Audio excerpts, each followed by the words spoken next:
नमस्कार मु doctor Manorama Mahanti IMD Bhubaneswar पूरा ओडिशा राज्य वेदर ब्रीफिंग करुच्ची देखा गत 24 घंटार रेकर्ड तेरे राज्य अधिकांश स्थान में हल्का मध्यम वर्षा रेकर्ड कर सहित दुईटी स्थान में अति प्रबल वर्षा रेकर्ड कर 32 स्थान में प्रबल वर्षा रेकर्ड कर सर्वाधिक वर्षा रेकर्ड कर कलाहांडी जिलार नर्ला ठारे 131 मिलीमीटर। आज पर्यंत पूरा मौसमी वर्षा 1 जून रु लेकिन 7 अगस्त पर्यंत टोटल वर्षा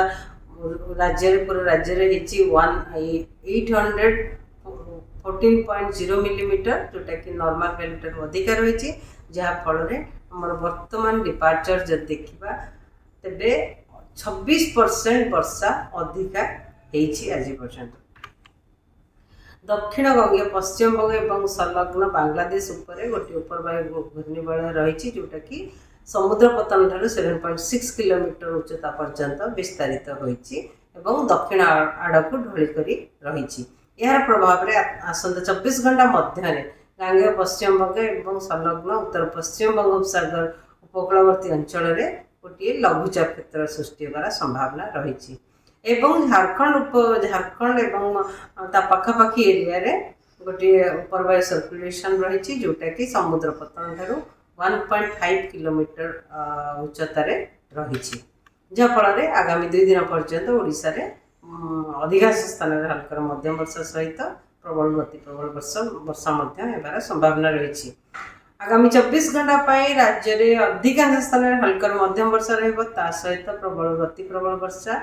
किछि स्थान में अत्यंत प्रबल वर्षा गोटे कि 2टे स्थान में रही संभावना रही। मयूरभंज जिले में जोटा कि रेड कलर अलर्ट जारी कर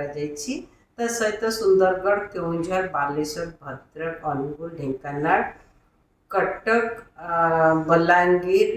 बौद्ध सोनपुर कलाहांडी कंधमाल गंजाम गजपति जिले में प्रबल अति प्रबल वर्षा किछि स्थान में होबार संभावना रही। अलग जिला गुड़िक गोटे कि 2टे स्थान में प्रबल वर्षा होबार संभावना रही। 8 तारिख में राज्यर अधिकांश स्थान में हल्का मध्यम वर्षा रहित प्रबल अति प्रबल वर्षा गोटे कि 2टे स्थान में होबार संभावना रही जमीक मयूरभंज केउंझर सुंदरगढ़ संबलपुर झारसुगुड़ा और बरगढ़ जिले में सहित प्रबल वर्षा बालेश्वर भद्रक केन्द्रापड़ा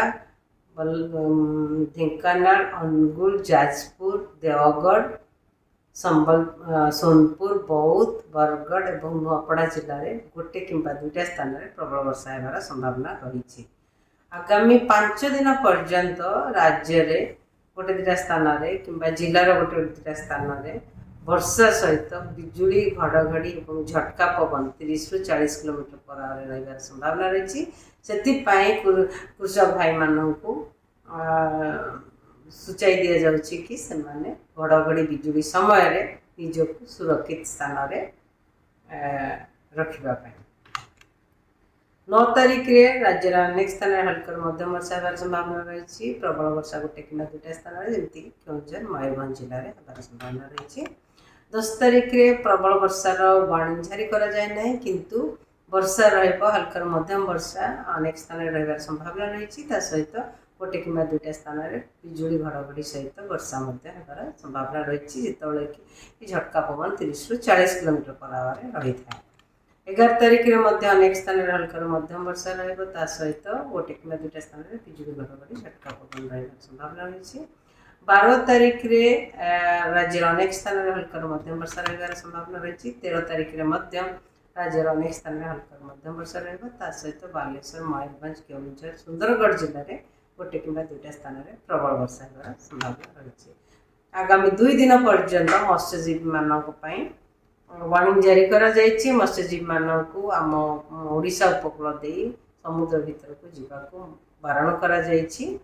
आगामी 2 दिन कारण समुद्र अशांत रहिबो समुद्र वर्षा सहित पवन पवन बेग रही 40 ରୁ 50 किलोमीटर पर आवर झटका पवन बेग रही 60 किलोमीटर पर आवर आगामी 24 घंटा आगामी 48 घंटा कि आगामी 2 दिन 7 तारिख 8 तारिख